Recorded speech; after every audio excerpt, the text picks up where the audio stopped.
Ya, selamat pagi kelas 9. Ibu harap kalian tetap dalam keadaan yang sehat dan tentunya kalian tetap bersemangat untuk mengikuti kelas hari ini. Khususnya dalam kelas pendidikan agama Kristen bersama Ibu Yeskia dan Ibu Sela.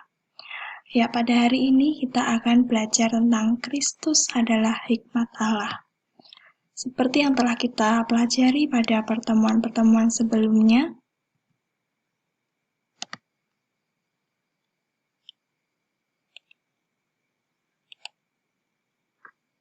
apa sih takut akan Tuhan? Ya, takut akan Tuhan adalah sebuah sikap hormat dan taat.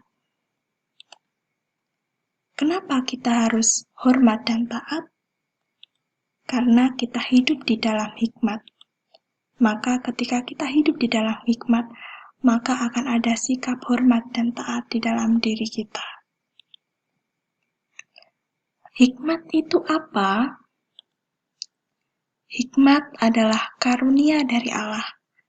Grace. Hanya karena Allah, kita boleh mempunyai karunia ini. Namun, hikmat bukanlah anugerah yang utama untuk orang percaya, karena hikmat ini bersifat umum. Jadi setiap orang bisa memilikinya dengan perkenanan dari Allah. Karena anugerah yang utama adalah anugerah keselamatan untuk setiap orang yang telah dipilih Allah. Hikmat menuntun kita dalam mengambil setiap keputusan yang ada di dalam setiap bagian kehidupan kita. Hikmat menjadi penuntun setiap kita dalam berpikir, mengembangkan dampak dari setiap keputusan yang akan kita ambil. Apakah jikalau kita mengambil keputusan ini, apakah kita akan bahagia? Apakah kita tetap bersuka cita? Atau apakah kita akan mengalami kegagalan dan lain sebagainya? Maka ketika kita memiliki hikmat, kita harus berpikir dengan penuh takut akan Tuhan. Apakah keputusan yang kita ambil ini sesuai dengan kehendak Allah? Hikmat itu berbeda dengan ilmu pengetahuan. Secara sadar atau tidak sadar, hikmat itu tidak seperti apa yang kita pikirkan, karena hikmat berasal dari luar diri manusia. Maka dari itu, hikmat merupakan pekerjaan Roh Kudus yang tinggal di dalam kita. Ketika manusia menunjukkan dan mengatakan sebuah hikmat, itu tidaklah secara cuma-cuma keluar dari pikiran, ataupun pengetahuan, ataupun mulut manusia itu sendiri. Namun yang terjadi sebenarnya adalah bahwa semuanya itu adalah pekerjaan dari Roh Kudus yang selalu membantu kita setiap saat melalui pikiran, tindakan kita yang seturut dengan kehendak Allah untuk kemuliaan nama Allah. Maka dari itu, Roh Kudus sangat krusial dalam kita berhikmat dalam menjalankan kehidupan sehari-hari. Hikmat itu bersifat unconditional. Apa sih yang dimaksud dengan unconditional?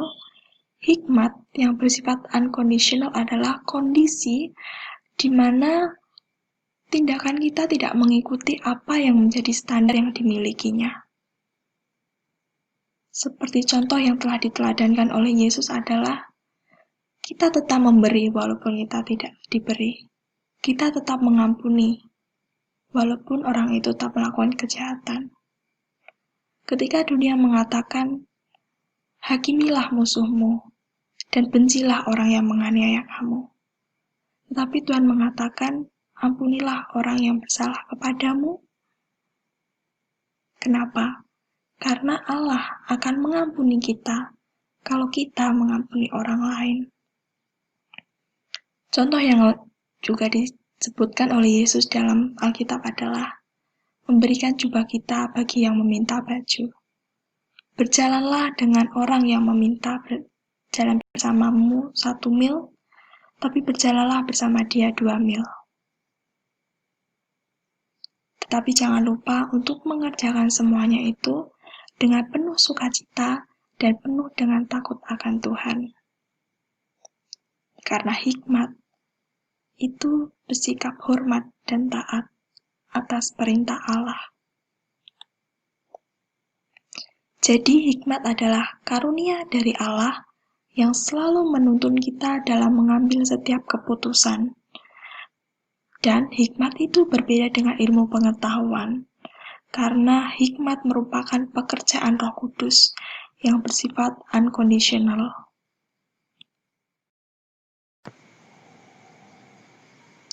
Ya, akhirnya kita sampai ke topik yang kita tunggu-tunggu. Nah, ini adalah inti dari materi hari ini, bahwa Yesus Kristus adalah hikmat Allah.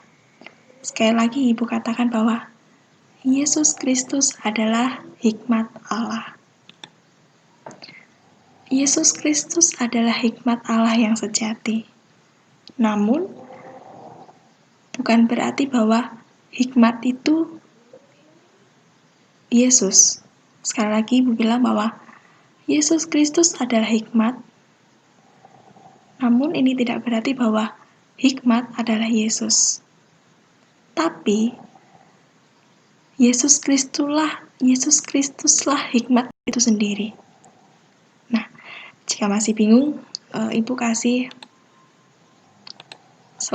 sama seperti dengan kasih. Yesus adalah kasih. Namun, kasih itu bukan Yesus Kristus, tapi Kristus sendirilah kasih itu. Nah, Ibu ulang ya.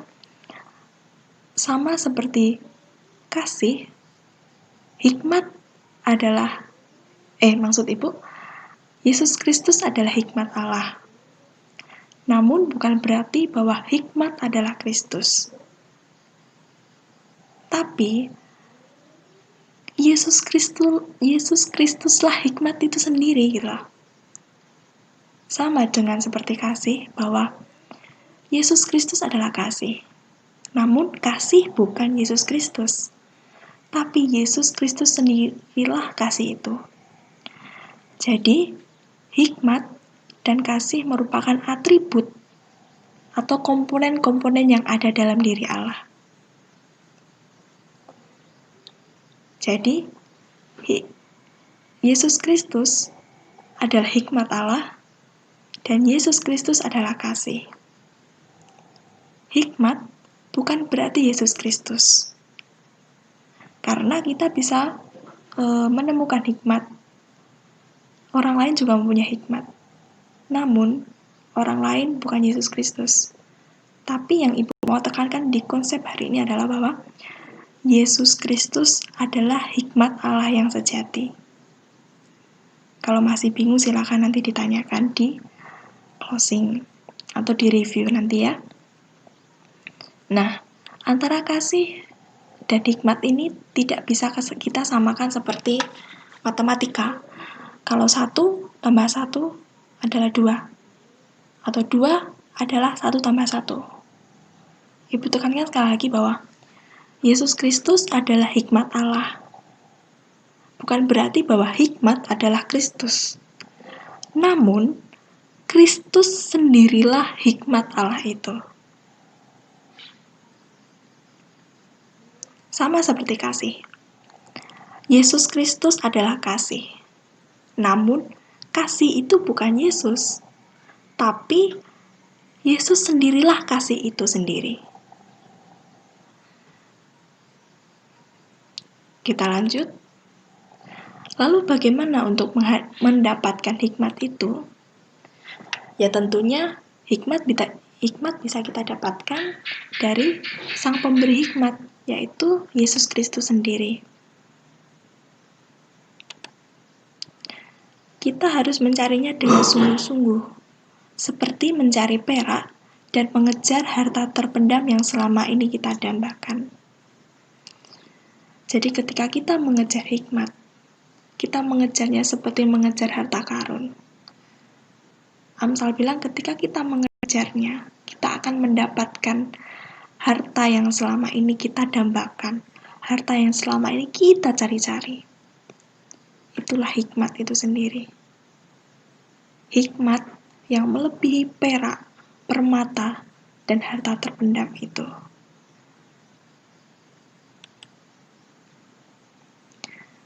Hikmat merupakan pemberian Tuhan yang datang dari mulutnya langsung melalui firman-Nya, Alkitab.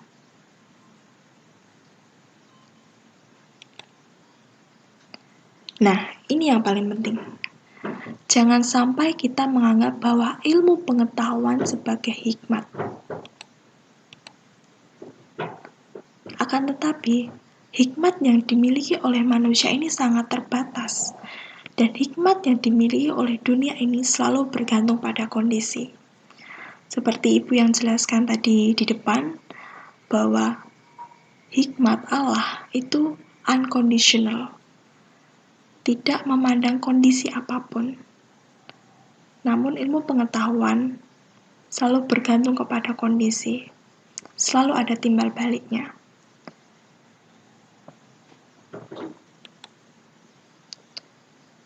Jadi kapan kita bisa menggunakan hikmat tersebut?